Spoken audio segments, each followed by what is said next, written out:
Si invraisemblable que ça puisse paraître, Véronique, une situation comparable là, est déjà arrivée dans le passé. Ça nous rappelle le meurtre de Valérie Leblanc en 2011. Oui, au cégep de l'Outaouais, première journée de classe. Le corps de la jeune femme avait été retrouvé dans un boisé près du cégep. Ce sont d'autres jeunes qui avaient trouvé le corps et ils pensaient que c'était un mannequin. Ils avaient même manipulé le corps. Et lorsqu'ils sont partis, une des jeunes avait eu un doute. Elle est retournée et s'est aperçue qu'en fait, c'était une personne. Alors oui, il y a des similitudes parce que ce sont des citoyens de Sherbrooke qui ont pensé que c'était un mannequin. Et pour le docteur Mathieu Simon, c'était le travail des policiers et des pompiers de s'assurer que ce n'était pas le cas. Je vous laisse l'écouter.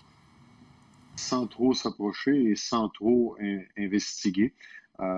C'est très clair. Et pour des considérations que nos auditeurs n'aimeraient pas, je vous dirais qu'à proximité, la différence est très claire entre du silicone et de l'humain. Et notre travail, nous autres comme professionnels, qu'on soit en santé ou ailleurs, c'est de nous assurer que la conclusion de quelqu'un qui n'est pas professionnel, témoin de quoi que ce soit, et la conclusion qu'un professionnel en tirerait.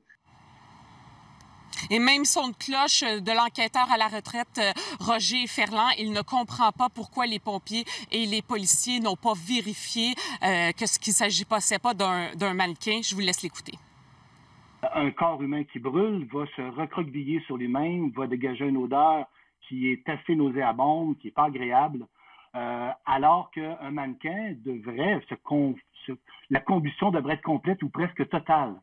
Et on va voir apparaître une armature de métal ou quelque chose. Pour ça que j'ai de la difficulté. On a été très complaisant, en tout cas du moins avec peu de validation dans les premiers éléments. Richard, au bureau du coroner, on a décliné ma demande d'entrevue, mais on m'a confirmé qu'une enquête était en cours. Alors, on va attendre d'avoir l'analyse et les faits. Merci, Véronique.